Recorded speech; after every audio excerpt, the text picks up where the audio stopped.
അസ്സലാമു അലൈക്കും വറഹ്മത്തുള്ളാഹി തആല വബറകാതുഹു. പലപ്പോഴായി പല രക്ഷിതാക്കളും പറയുന്ന ഒരു പരാതിയാണ്, എൻ്റെ മകന് അനുയോജ്യമായ ഒരു പെണ്ണിനെ ലഭിക്കുന്നില്ല, ഒരു ഇണയെ ലഭിക്കുന്നില്ല എന്ന്. ചിലപ്പോൾ പെണ്ണുങ്ങളുടെ സ്ത്രീകളുടെ രക്ഷിതാക്കളും അങ്ങനെ പറയാറുണ്ട്. അപ്പോൾ യോജിച്ച ഇണതുണകളെ ലഭിക്കാൻ നാം എന്താണ് ചെയ്യേണ്ടത്? അള്ളാഹുവിൻ്റെ പരിശുദ്ധമായ ഖുർആനിലും അതുപോലെ തന്നെ അദ്കാറുകളിലും ഏതാണ് നാം അതിനുവേണ്ടി പ്രത്യേകം ശ്രദ്ധിച്ച് ചെയ്യേണ്ട അമൽ ഏതാണ്? ചിലപ്പോഴെങ്കിലും ചില ചെറുപ്പക്കാർ പരാതി പറയും, കല്യാണം മുടക്കികളായ പല ആളുകളും ഞങ്ങളുടെ നാട്ടിലുണ്ട്. ഒരു ആലോചന വന്നാൽ ഉടനെ തന്നെ പറയും, നിങ്ങൾ നിങ്ങളുടെ പെൺകുട്ടിയെ ആ കടലിൽ കൊണ്ട് തള്ളുന്നതായിരിക്കും ഇതിലും നല്ലത് എന്ന് ഒരു വാക്കങ്ങ് പറഞ്ഞ് അവരങ്ങ് പോകും. പിന്നെ ആരും ആ നാട്ടിലേക്ക് വരില്ല.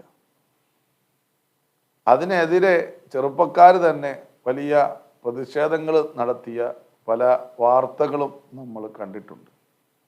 അപ്പോൾ നമ്മൾ അള്ളാഹുലേക്ക് ആ പ്രശ്നവും അള്ളാഹുലേക്ക് സമർപ്പിക്കാൻ തീരുമാനിച്ചാൽ നമുക്കിഷ്ടപ്പെട്ട ആ ഇണകളെ ലഭിക്കാൻ നമ്മൾ എന്താണ് ചെയ്യേണ്ടത്?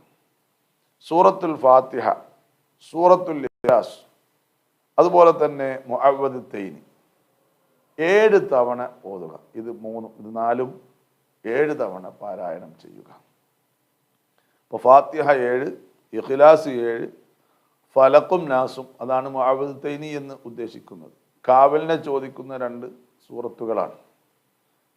അപ്പോൾ അത് 7 തവണ ഓതുക. അതിനുശേഷം ആലു ഇമ്രാനിലെ 144-ാമത്തെ ആയത്ത് 121 തവണ ഓതുക. അത് ഇപ്രകാരമാണ്: വമാ മുഹമ്മദുൻ ഇല്ലാ റസൂലുൻ ഖദ് ഖലത് മിൻ ഖബ്ലിഹി الرسل അഫഇൻ മാത ഔ ഖുതില ഖലബ്തും അലാ അഅഖാബികും വമൻ യൻഖലിബ് അലാ അഖിബൈഹി ഫലൻ യദുറല്ലാഹ ശൈആ വസയജ്സില്ലാഹു ശാകിരീൻ. ഇത് 121 തവണ പാരായണം ചെയ്യുക.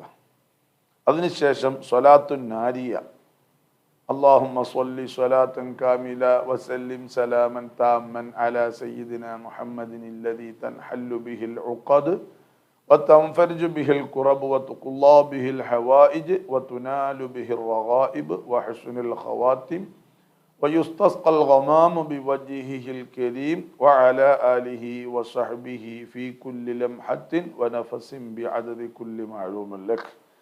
ഈ സ്വലാത്ത് 7 തവണയും പാരായണം ചെയ്യുക. എന്നിട്ട് ആണുങ്ങളാണ് ഇണയെ കിട്ടാൻ വേണ്ടി ആഗ്രഹിക്കുന്നതെങ്കിൽ സൂറത്ത് യൂസുഫ് 3 തവണ ഓതുക. ഇനി ഒരു പെണ്ണാണ് അവൾക്ക് ഇഷ്ടപ്പെട്ട ഇണയെ, അവൾക്ക് യോജിച്ച ഇണയെ ലഭിക്കാൻ വേണ്ടി ഇതൊക്കെ ചെയ്യുന്നതെങ്കിൽ അവൾ സൂറത്ത് ത്വാഹ 3 തവണ പാരായണം ചെയ്യുക.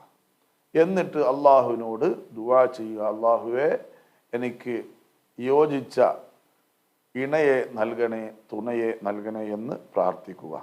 അള്ളാഹു സുബ്ഹാനഹു തആല ഈ പറഞ്ഞ ഈ ചൊല്ലിയ അദ്കാറുകളുടെയും അതുപോലെ തന്നെ പരിശുദ്ധമായ മുഅ്ജിസായ അത്ഭുതമായ പരിശുദ്ധമായ ഖുർആനിൻ്റെയും ബറക്കത്ത് കൊണ്ട് ആ പ്രശ്നത്തിന് അള്ളാഹു പരിഹാരം നൽകുന്നതാണ്. അള്ളാഹു സുബ്ഹാനഹു വ തആല നമ്മളുടെ യുവാക്കൾക്കും യുവതികൾക്കെല്ലാം യോജിച്ച ഇണതുണകളെ അള്ളാഹു ഔദാര്യമായി നൽകി അനുഗ്രഹിക്കുമാറാകട്ടെ, സന്തോഷം നൽകുമാറാകട്ടെ. വ ആഖിറു ദഅ്വാനാ അനിൽ ഹംദുലില്ലാഹി റബ്ബിൽ ആലമീൻ. അസ്സലാമു അലൈക്കും വറഹ്മത്തുള്ളാഹി തആല വബറകാതുഹു.